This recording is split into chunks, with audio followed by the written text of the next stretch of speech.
Welcome to the Deep Dive. Today we are taking a granular look at the life and career of an artist whose impact stretches far beyond the pop charts.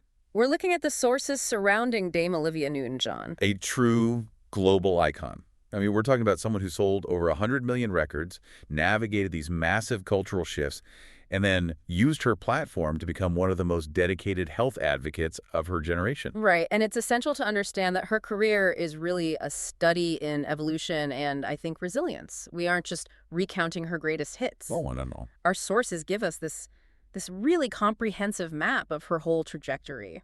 It starts in such an unexpected place, with a family background rooted in, high academic science and even military history. And then it moves through her incredible success in film, these landmark legal battles that fundamentally altered the music industry's contract structure. Which is a huge part of her legacy that often gets overlooked. It really is. And it all concludes with her profound work as a humanitarian. So our mission today is to connect these seemingly disparate parts of her life. Yeah.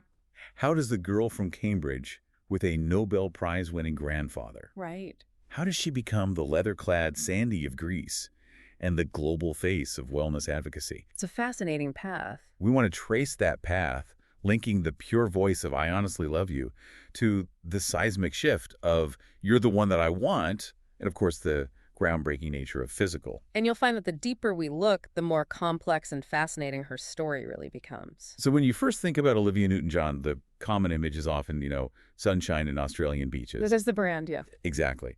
But the reality of her lineage, especially on her maternal side, is steeped in this high European history and academia and geopolitical upheaval. It's a history that is genuinely surprising. It stands in such sharp contrast to her later, sunny, accessible pop persona. She was born in Cambridge, England in 1948, but her family origins tell a much older, much more complex tale. And then the family moved to Melbourne, Australia when she was 5 in 1954.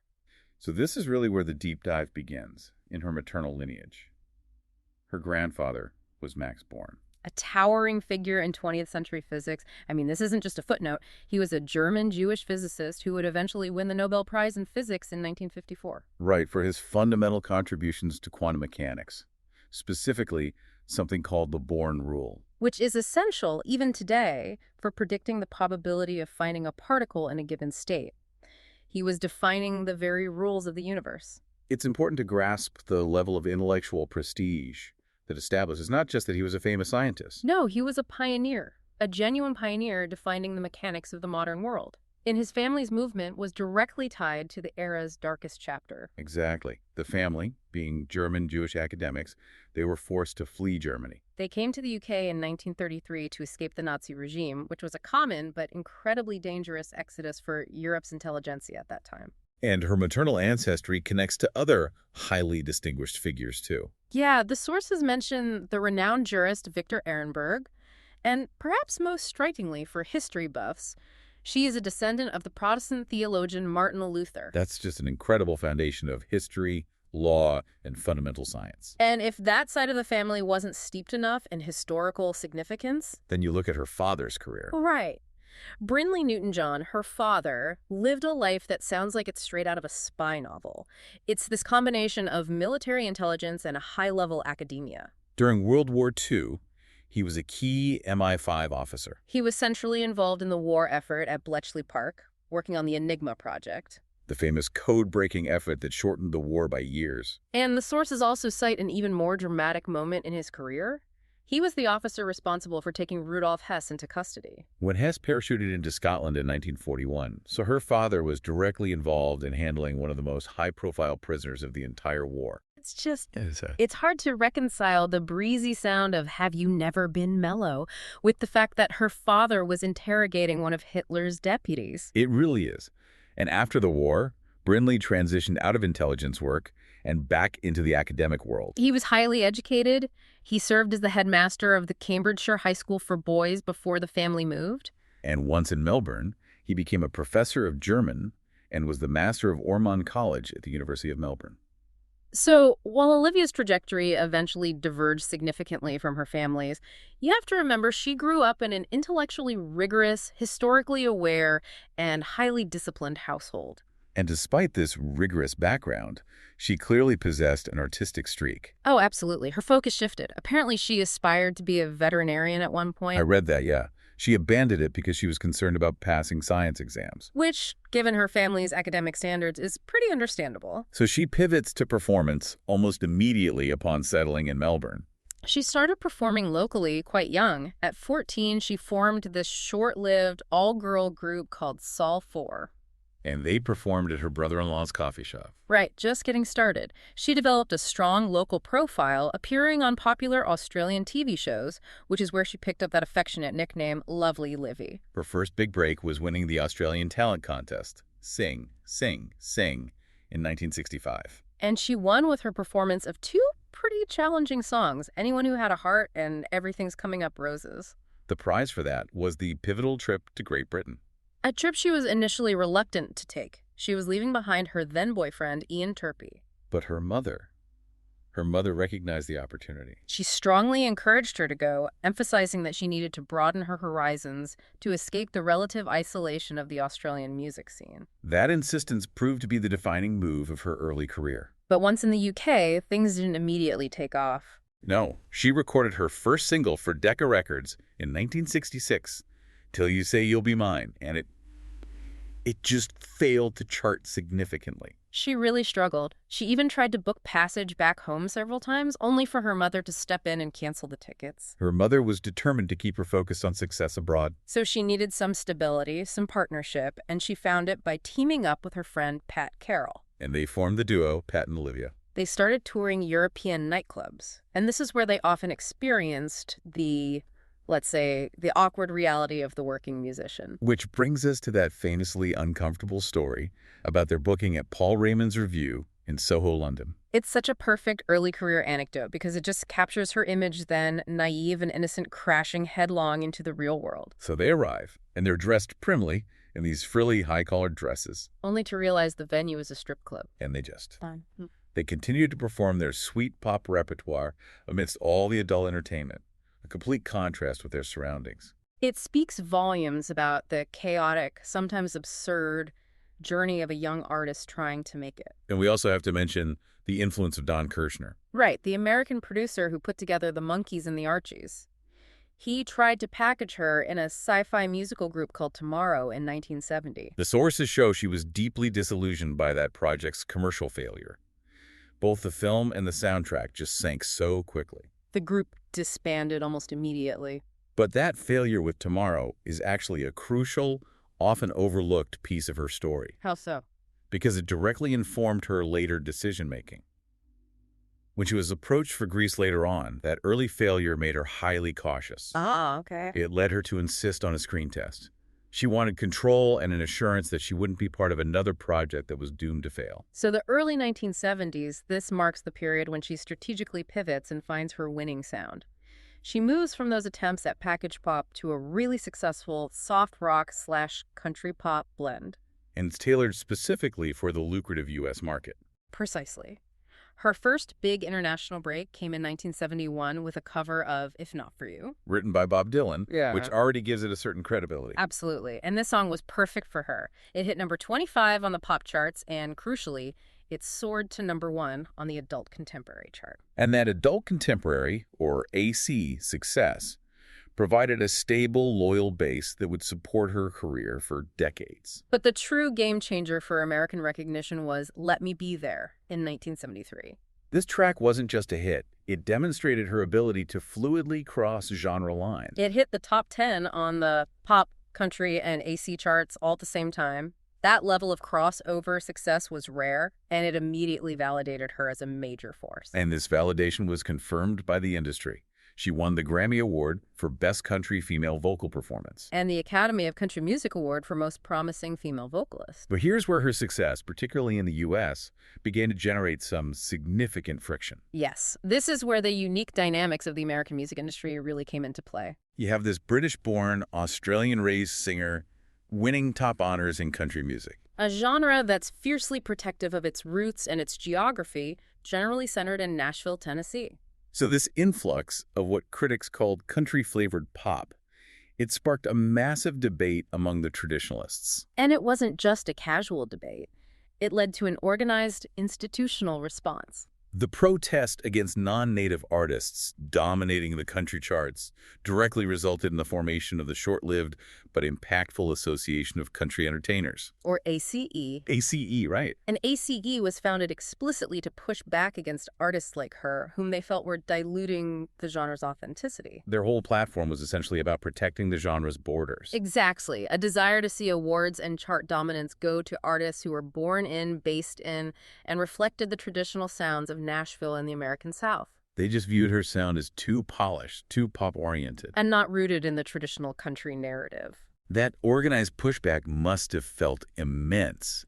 Yet despite that, her commercial success was so overwhelming that she just continued to win the highest accolades. She did. In 1974, she won the ultimate prize in the genre, the Country Music Association Female Vocalist of the Year Award.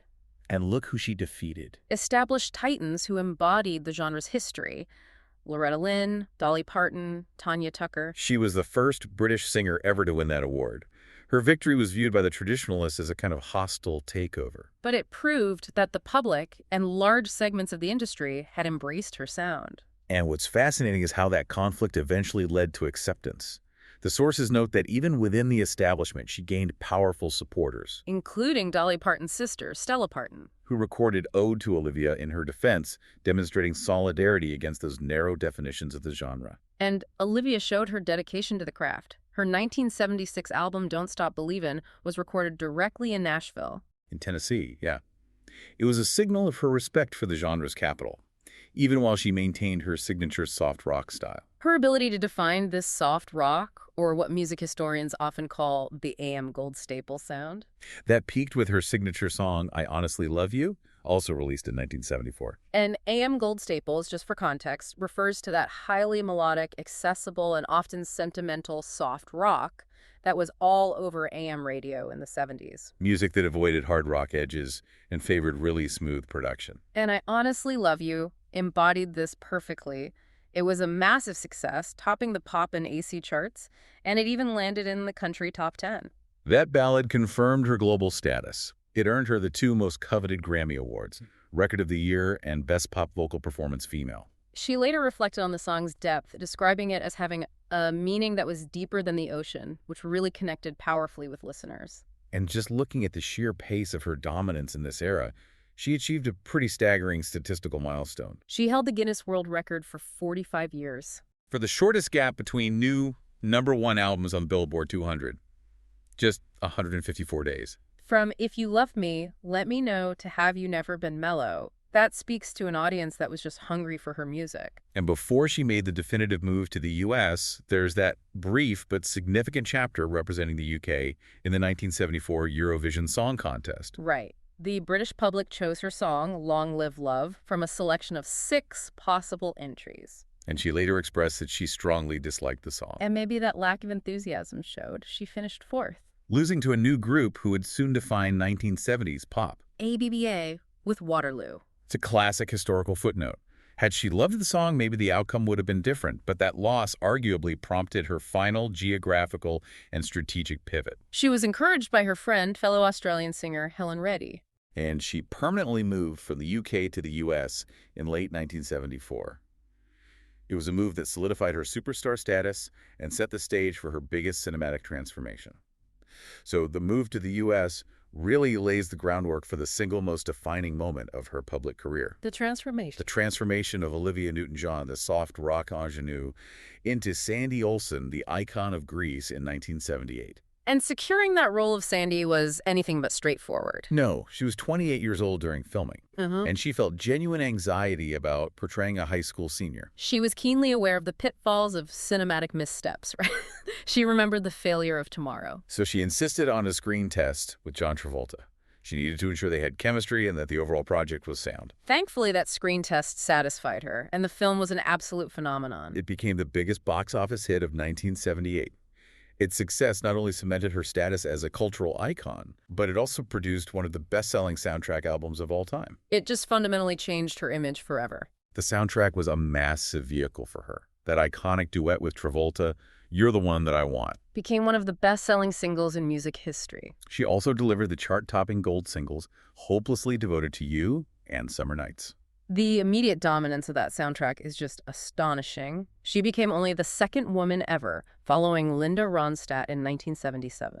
To have two singles, Hopelessly Devoted to You and Summer Nights, simultaneously ranked in the Billboard Top 5. The public demand was explosive. And it was that financial and cultural explosion that led directly to a major legal confrontation that profoundly impacted the entire music industry. Her career success forced her into this landmark breach of contract lawsuit against her label, MCA Records. And this case should be central to her lasting legacy. Absolutely. Okay, so let's unpack this lawsuit, because this is where the depth of the sources truly shines.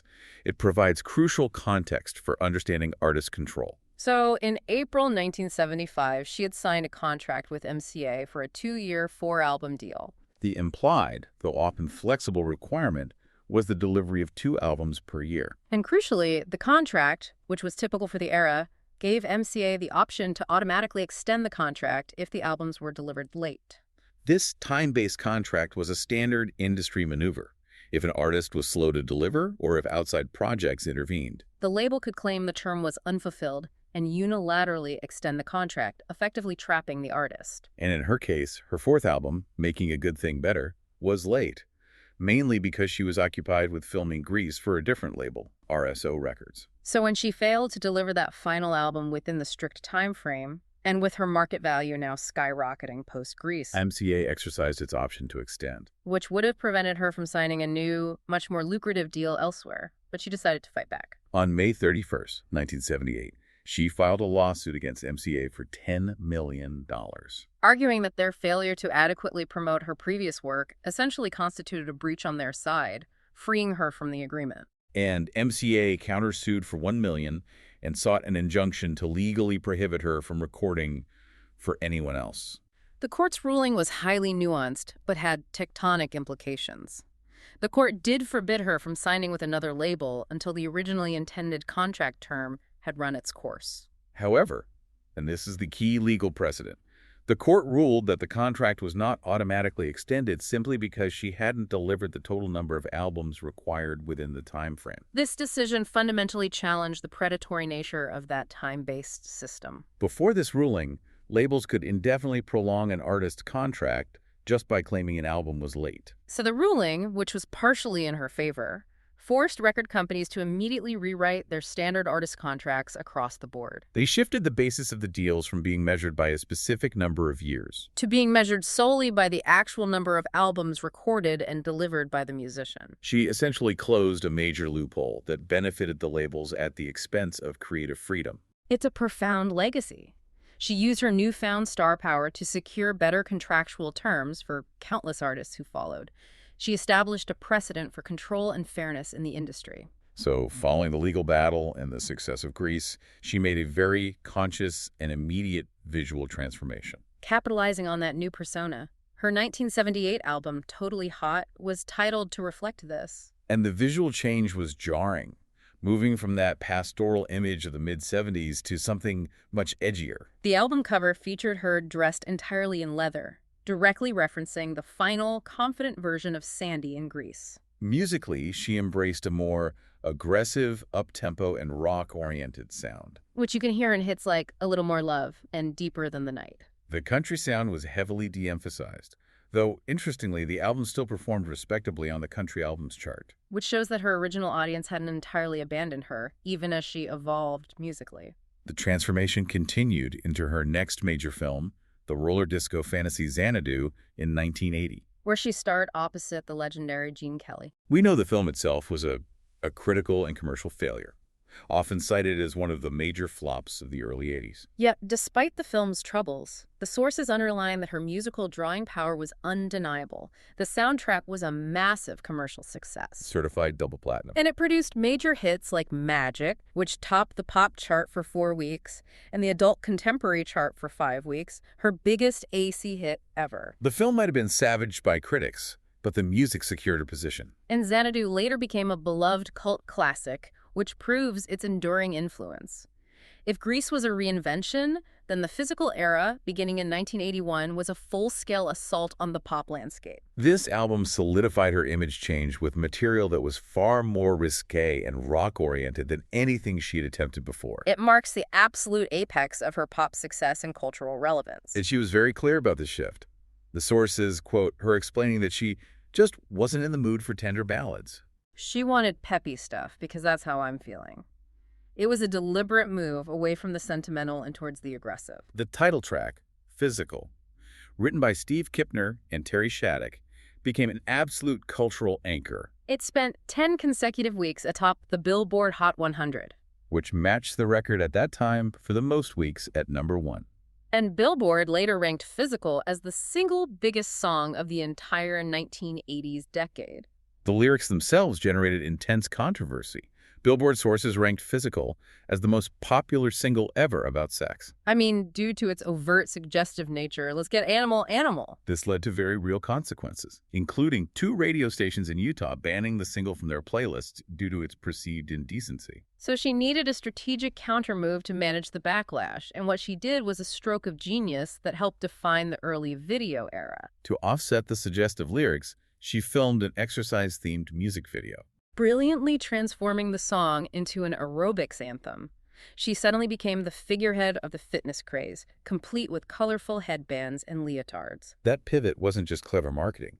It had a lasting impact on the nascent music video industry. MTV was just beginning its dominance, and her video won a Grammy Award for the Associated Video Album. This effort helped pioneer the idea of a music video as a narrative or conceptual piece, rather than just a filmed performance. It set a standard for the visual presentation of pop music that followed. After the monumental success of Physical, she pursued several projects, though not all achieved the same height. She reunited with John Travolta in 1983 for the film Two of a Kind, which was sadly both critically and commercially unsuccessful. But again, the music sources confirm her resilience. Even though the movie failed, the soundtrack remained commercially viable. It went platinum and produced the hit single Twist of Fate. This period also saw her pivot into ambitious entrepreneurial territory. Right, recognizing the global interest in her Australian identity. She co-founded the retail chain Koala Blue in 1983. With her longtime friend Pat Farrar, who had been Pat Carroll in the early duo days. The concept was brilliant. Initially selling Australian imports, but it quickly evolved into a popular boutique chain selling clothing and lifestyle accessories. Designed to market a chic, accessible Australian aesthetic globally. The sources indicate the business was initially a major success, riding the wave of her popularity. However, by the early 1990s, the economic climate and management challenges caught up with the venture. It declared bankruptcy and closed in 1992. That failure led to a difficult period.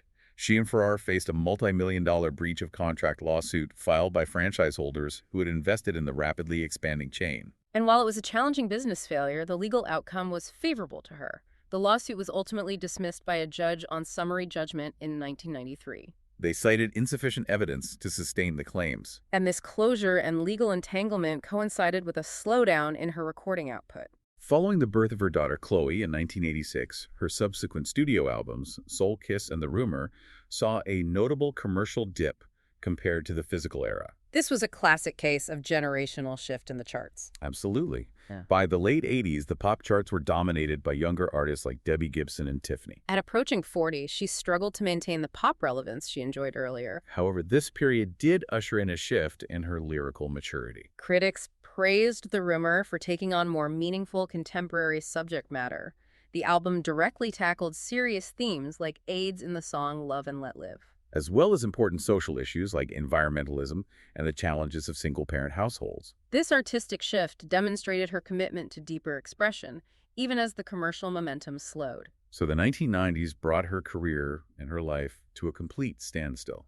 It forced her into a new chapter defined by personal courage, immense resilience, and profound advocacy. And we approach this phase with genuine sympathy, recognizing the challenging health journey she undertook. Her first breast cancer diagnosis came in 1992 at the age of 43. This was a devastating blow, made even more difficult because the diagnosis occurred on the very same weekend that her father died. That confluence of loss and illness forced her to immediately cancel a major comeback tour that was planned around her third greatest hits collection.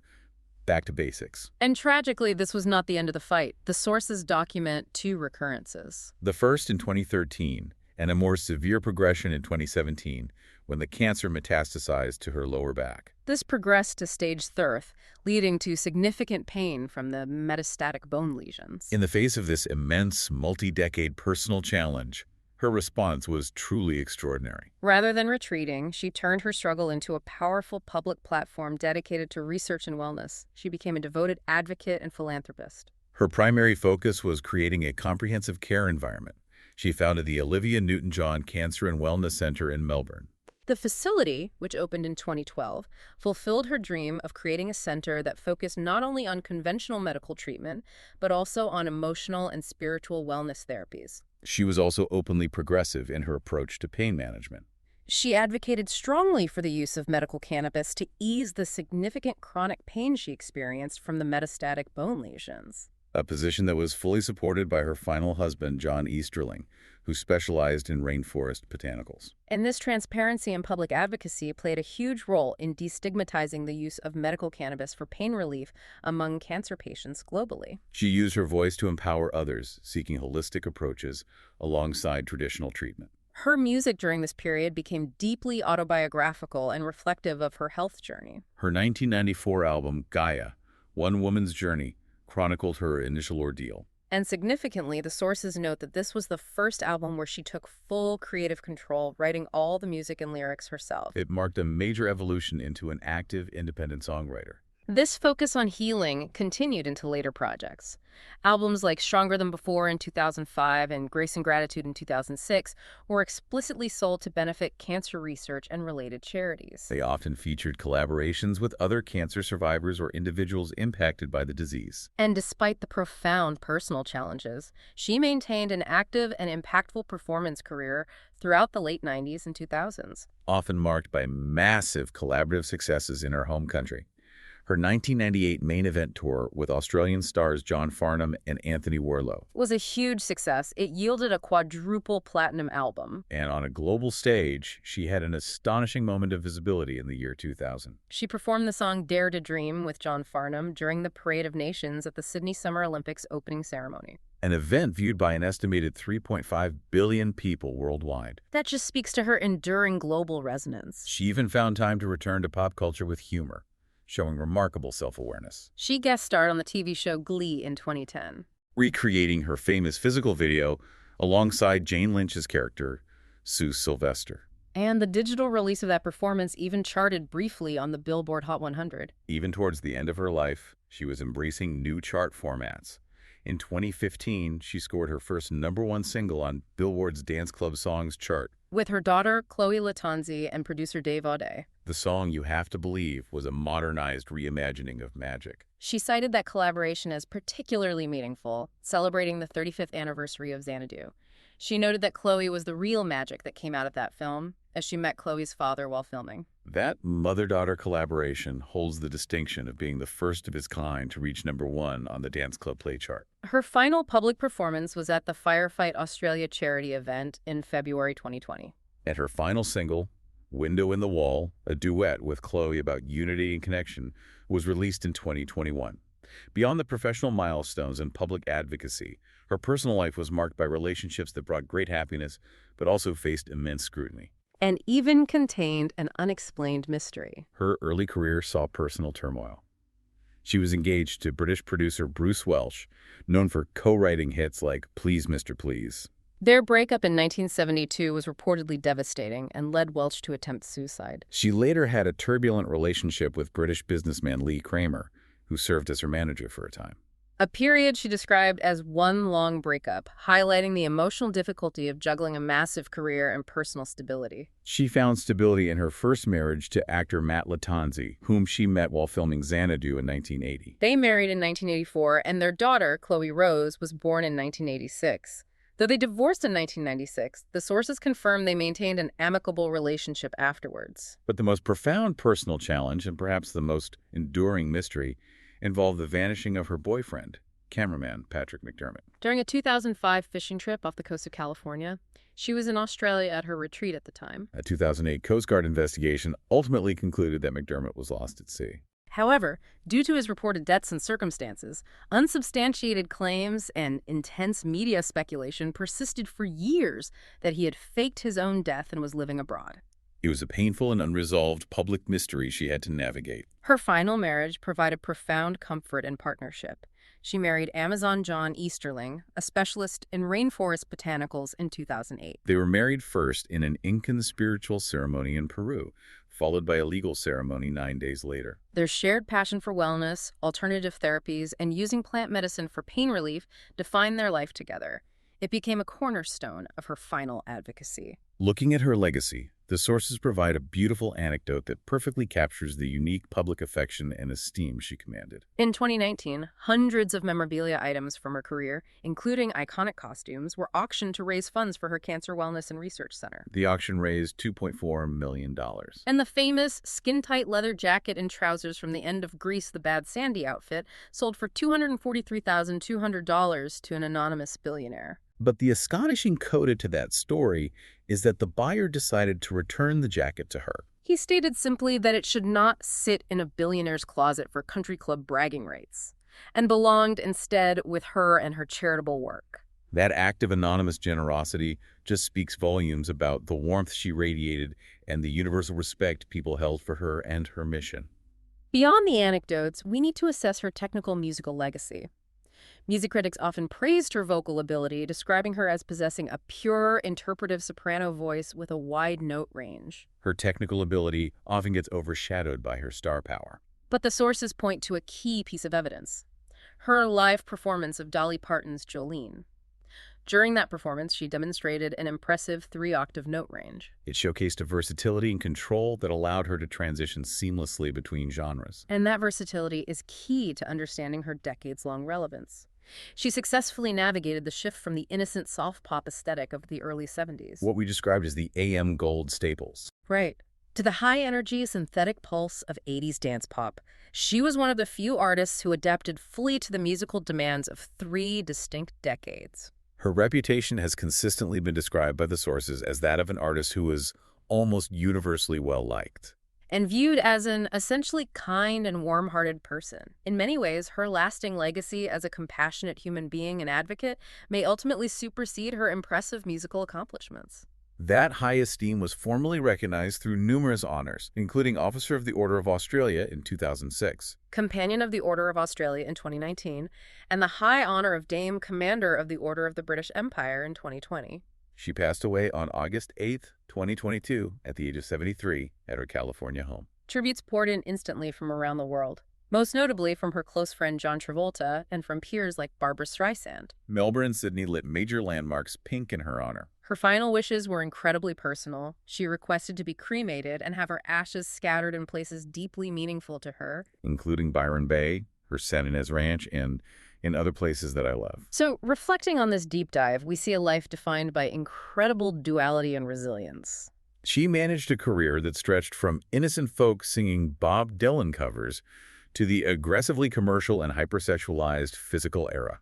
All while maintaining a foundational integrity and dedicating her later life to profound personal health advocacy. She faced immense challenges, from industry battles to business failures to a multi-decade illness, with remarkable composure and strength. And if we link her journey back to that crucial legal moment we discussed in Part 3, the MCA lawsuit in 1978, we find the profound, often invisible thread of her legacy. That lawsuit forced the entire music industry to change how artist contracts were structured. It shifted the focus from arbitrary time limits that could trap a successful artist to the quantifiable delivery of albums. This was a battle for artistic control and for fair terms. And this raises an important question for you to consider today.